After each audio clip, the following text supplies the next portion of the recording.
नमस्कार, आप देख रहे हैं EMS टीवी और मैं हूं आपके साथ कंचन। आई नजर डालते हैं उत्तराखंड की कुछ खास खबरों पर।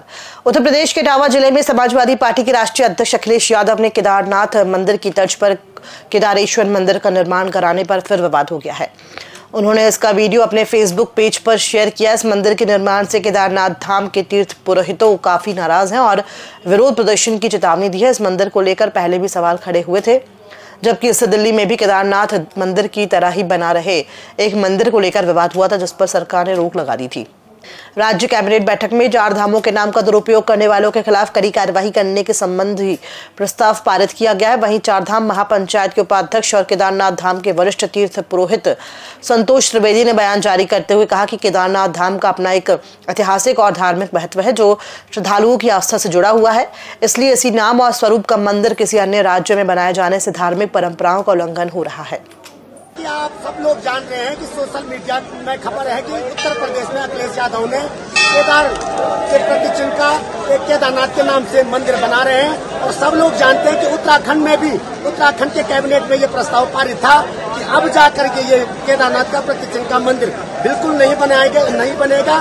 फिर भी उसके बावजूद भी अखिलेश यादव एक दिव्य भव्य मंदिर केदारनाथ का बना रहे हैं। इन नेताओं का यही है कि केदारनाथ की छवि को धूमिल करना चाह रहे हैं। और जिस प्रकार से हमने दिल्ली मंदिर का विरोध किया था, उसी प्रकार से ये उत्तर प्रदेश में जो अखिलेश यादव जी केदारनाथ का प्रतिचिन्ह का मंदिर बना रहे हैं, उसी प्रकार से उस मंदिर का विरोध होगा।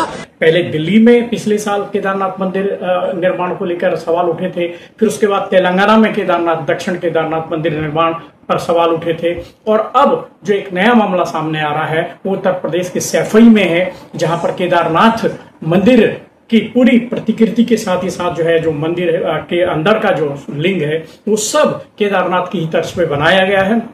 इसको लेकर हमारा साफ तौर से कहना है कि जिस तरह से इस तरह की गतिविधियां चल रही है, मंदिरों के नाम पर उपयोग किया जा रहा है, सरकार को इस दिशा में कठोर कदम उठाने होंगे। रुद्रपुर में उत्तराखंड निवेश उत्सव की तैयारियों का मुख्यमंत्री पुष्कर सिंह धामी ने स्थलीय निरीक्षण किया। ग्लोबल इन्वेस्टर समिट के दौरान विभिन्न उद्योग समूहों के साथ किए गए 3.50 लाख करोड़ के निवेश करारों में से कल 1 लाख करोड़ रुपए के निवेश की ग्राउंडिंग पूर्ण होने के अवसर पर उत्तराखंड निवेश उत्सव का आयोजन किया जा रहा है। इस उत्सव में हमें केंद्रीय गृह एवं सहकारिता मंत्री अमित शाह मुख्य अतिथि के रूप में मौजूद रहेंगे। अधिकारियों को उत्सव से जुड़ी सभी तैयारियां समय पर पूरी करने के निर्देश दे दिए गए हैं। मुख्यमंत्री ने यह भी कहा है कि यह सुनिश्चित किया जाए कि कार्यक्रम के दौरान आमजन को दिक्कतों का सामना न करना पड़े।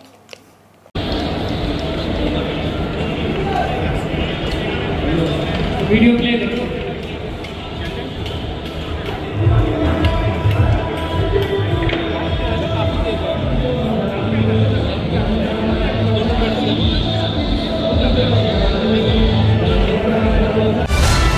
उत्तराखंड सरकार की ओर से दिसंबर 2023 में आयोजित ग्लोबल इन्वेस्टर समिट के दौरान उद्योग समूह के साथ हुए MOU अब जमीन पर उतर रहे हैं।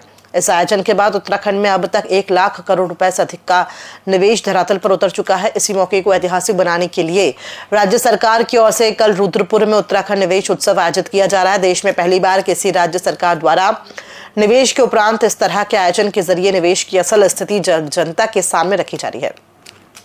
मुख्यमंत्री पुष्कर सिंह धामी की अध्यक्षता में स्पोर्ट्स स्टेडियम रुद्रपुर में कल दोपहर 12 बजे से होने वाले इस कार्यक्रम के मुख्य अतिथि केंद्रीय गृह मंत्री अमित शाह होंगे, जिसमें उत्तराखंड के विभिन्न क्षेत्रों में नए स्थापित उद्योगों के प्रतिनिधियों के साथ ही अन्य गणमान्य व्यक्ति मौजूद होंगे। इस आयोजन में के जरिए राज्य सरकार उत्तराखंड में निवेश के माहौल को प्रोत्साहित करना चाहती है ताकि अधिक से अधिक निवेशक उत्तराखंड का रुख करें। इससे राज्य में आर्थिक गतिविधि तेज होने के साथ ही रोजगार के अवसर भी पैदा होंगे। 2023 दिसंबर माह में आदरणीय प्रधानमंत्री श्री नरेंद्र मोदी जी के मार्गदर्शन में हमने इन्वेस्टर ग्लोबल समिट का आयोजन किया था और इसके आयोजन को लेकर हमने पूरे देश और दुनिया के प्रमुख स्थानों पर रोड शो भी आयोजित किए थे। और ये इन्वेस्टर समिट आयोजित करने से पहले हमने सभी हमारे जो यहाँ पर उद्योग समूह में काम करने वाले लोग हैं, पहले के निवेशक हैं, व्यापार संघों के लोग हैं, उन सभी के प्रतिनिधियों से उनके सुझाव लिए, उनसे बात की और 25 से अधिक हमने नई नीतियां बनाई।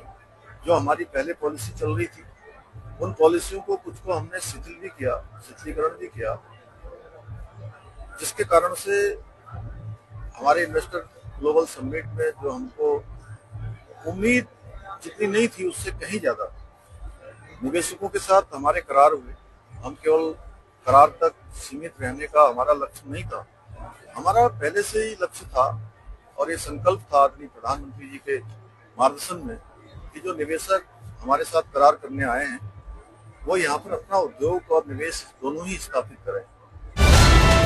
खबर जनपद उधम सिंह नगर के जसपुर से सामने आ रही है, जहां जसपुर क्षेत्र के पतरामपुर में के ग्राम सिपका में खेत से सब्जी की फसल लाने गए ग्राम भगवंतपुर निवासी 2 किसान युवकों पर गुलदार ने झपट्टा मारकर घायल कर दिया। हमले में दोनों युवकों ने बहादुरी दिखाते हुए बमुश्किल अपनी जान बचाई। युवकों की चीख पुकार सुनकर आसपास के लोग घटनास्थल पर पहुंचकर घायल युवकों को पतरामपुर सरकारी अस्पताल में प्रथम उपचार के बाद जसपुर चिकित्सालय लाया गया, जहां चिकित्सालय में उपचार जारी है।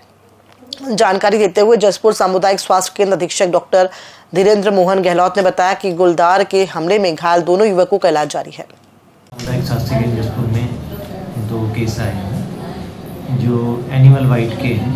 उनके हिसाब से ये गुलदार ने उनको झपट्टा मारा था, तो दोनों के शरीर पे चोटें आ रखी हैं। एक के तो काफ़ी निशान है और गहरा घाव है। इनका फर्स्ट एड भी कर दिया गया है और टाँके वगैरह लगा दिए गए हैं और एक सूचना भी हमने एक PI करवा दी है। यह भवनपुर रहने वाला हूँ। सुबह 6 बजे डाम में सब्जी लेने ले गया था, तभी गन्ने में से गुलदार निकल गया, मुझ पर हमला कर दिया। डाम की सीट का गया। इस समय हम सब्जी का काम करते हैं, सब्जी लेने के लिए जा रहे थे, इतने ही दक्षिण साइड से गुलदार ने मतलब जानवर ने हमला कर दिया और दोनों को गिरा दिया। दोनों को चोट आ गई। मेरे काम है इनकी ज़्यादा आई। मुख्यमंत्री पुष्कर सिंह धामी भ्रष्टाचार के खिलाफ लगातार कड़ा रुख अपनाए हुए हैं, जिसके चलते भ्रष्टाचारियों पर कड़ी कार्रवाई देखी जा रही है। बीते दिन भी पेयजल निगम के प्रभारी मुख्य अभियंता को भ्रष्टाचार के खिलाफ कार्रवाई में निलंबित किया गया। साल 2021 में अब तक की बात करें तो 80 से ज्यादा भ्रष्टाचार में लिप्त अधिकारी कर्मचारियों पर गिरफ्तारी की गाज गिर चुकी है। मुख्यमंत्री के निर्देश पर भ्रष्टाचार के खिलाफ हुई कार्रवाई पर बोलते हुए प्रदेश प्रवक्ता भाजपा हनी पाठक ने कहा कि मुख्यमंत्री धामी ने भ्रष्टाचार के खिलाफ जो जीरो टॉलरेंस की नीति अपनाने की बात कही थी वो समय समय पर धरातल पर दिखाई भी देती है और बीते दिन पेयजल निगम के मुख्य अभियंता पर लगे आरोपों के बीच उनके निलंबन ने इस बात को स्पष्ट भी किया है।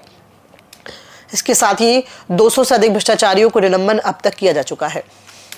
ये धामी सरकार जी ने जब कहा था कि जीरो टॉलरेंस की नीति पर लगातार हमारी सरकार कार्य करेगी, वो धरातल पर देखने को समय समय पर मिल रहा है।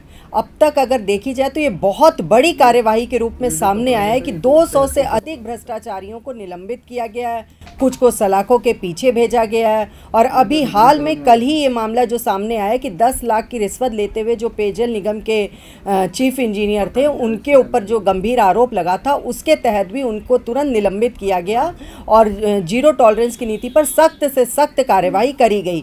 तो ये काबिले तारीफ कार्य हमारी मुख्यमंत्री श्री पुष्कर सिंह धामी जी कर रहे हैं। अवैध धर्मांतरण व मनी लॉन्ड्रिंग से जुड़े ठाकुर बाबा के नेटवर्क को अब यूपी पुलिस ATS अन्य राज्यों में भी तलाश कर रही है। इसी क्रम में यूपी ATS देहरादून पहुंची, जहां वे एक व्यक्ति को पूछताछ के लिए हिरासत में ले गए।